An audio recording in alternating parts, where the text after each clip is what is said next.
Hey guys, Josh here from Sportitude, again for another shoe review. Today we're going to be talking about the new Kayano 24, Gel Kayano 24, which is coming out in June 2017. That's this little guy here that we've got on display, and then I'm just going to compare it to the old Kayano 23, which is sort of carried in the market now for 12 months, of course. So first and foremost, there's not a lot of difference between the two shoes, and I say that because it's been such a consistent shoe for so many years. I mean, up to your 24th version of it, when they're going from one version to the next, they don't want to tweak it too much because there would be a lot of runners that wouldn't be impressed if they did. So they don't go back to the drawing board and redesign the whole shoe. So what I'm going to talk to you about today is 3 key features that have changed from the 23 to the 24. So first and foremost, I'm going to touch on the most important feature, which I think, which is changed a little bit of the fit of this shoe, but not much, is their heel counter.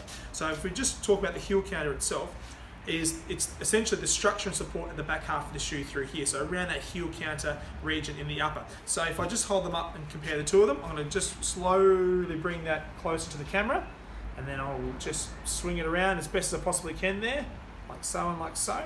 So the heel counter plays a really important role in the shoe itself. So when the foot comes down and hits the ground, the upper of the shoe is stabilised by how supportive that heel counter is at the back. So this little guy here, the Kayano, has a really stable heel counter, like incredibly solid.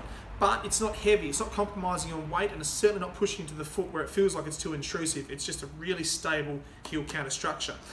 That heel counter itself is actually cut off of the Meta Run, which has been around now for about 6 months. With the new release Meta Run, it's been around for about 6 months now. So if you look at that heel counter structure and put it next to a Meta Run, they are identical.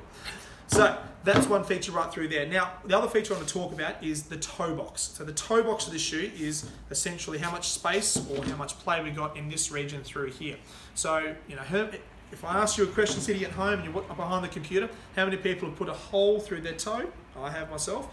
So what they've done is actually deepen the amount of material through this region through here. So when you're looking at the actual toe box itself, it's hard to see to the naked eye, but if I got scissors out and cut the upper out of the 23, put it on a table, and did the same thing with the 24, put it on a table, you have a little bit more space or a little more play with the toe box region. So therefore, when they actually cast it or mold it onto the actual midsole itself, you've got a little bit more depth to play with. So you're not going to get that intrusive pinch on that toe off phase, which is a great little feature as well. The other one which comes into play in and around the heel counter on the inside. So for a number of years, Asics have used different versions of foam. They actually gave it a name once. They gave it a PHF, which stood for Personal Heel Fit. Very kind of them to give it a name. But at the back through here, what you'll find with the new Kayano 24 is the actual comfort of the inner lining around the foam is remarkable. So in the old version 23 through here, it feels just as good initially. So touching that foam, how soft it feels, it's comfortable. When you put your foot in there, it hugs the back of your Achilles and the base of your heel really nicely. Same with the 24, of course. But this little guy here just feels that 5% better. From the top of the heel through here, where it leans in a little bit more, hugs the back of your Achilles, and as it comes down to the base of your heel, you've got a really nice, true, snug, secure fit. Plays an important part, not only from the first kilometre, but right through to the last K in the life of the shoe. It's important to make sure that the upper or that heel lining at the back here is nice and comfortable from the get-go. That's the feature through there. Now what I want to do is I want to touch on the similarities between the two shoes, because it's important to let you know what Asics have stuck with from the 23 to the 24. So tip them upside down, you're looking at the outsoles through here. Now this little guy here is a little bit dirty because I did use it on the treadmill this morning for some filming. But that being said, looking at the two shoes through here, the actual structure and stability and the outsole underneath the shoe is exactly the same. They haven't used any new materials, they haven't changed any of the guidance lines at all. The truss stick system, they still use the same truss stick system through there. And then tipping it on the side through here, when you're looking at the midsole, they've still gone with their new flight foam technology, which is the first release they did in the 23 with flight foam. It was a great little feature, and then they've obviously rolled it over again to the 24. So essentially they've kept the same shoe from here down, from the 23 to the 24. All they've done is made those couple little tweaks in the upper, which we just touched on.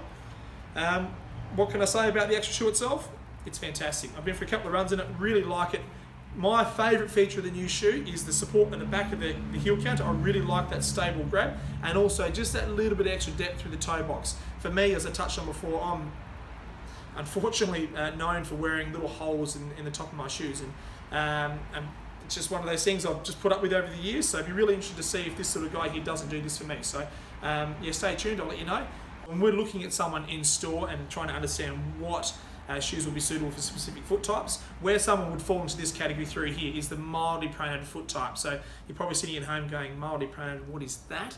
Well, what I'm trying to explain here is when the foot comes from heel strike to mid stance and the foot or the arch flattens out through mid stance and requires some medial assistance through this inside of the shoe through here, just to assist the foot to coming through and loading off the right areas when the toe's off.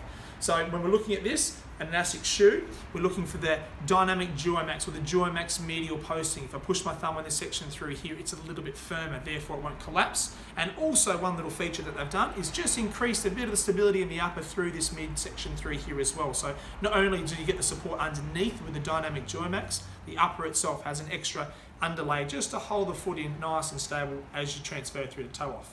Thanks for watching. Any questions? Please don't hesitate to sing out.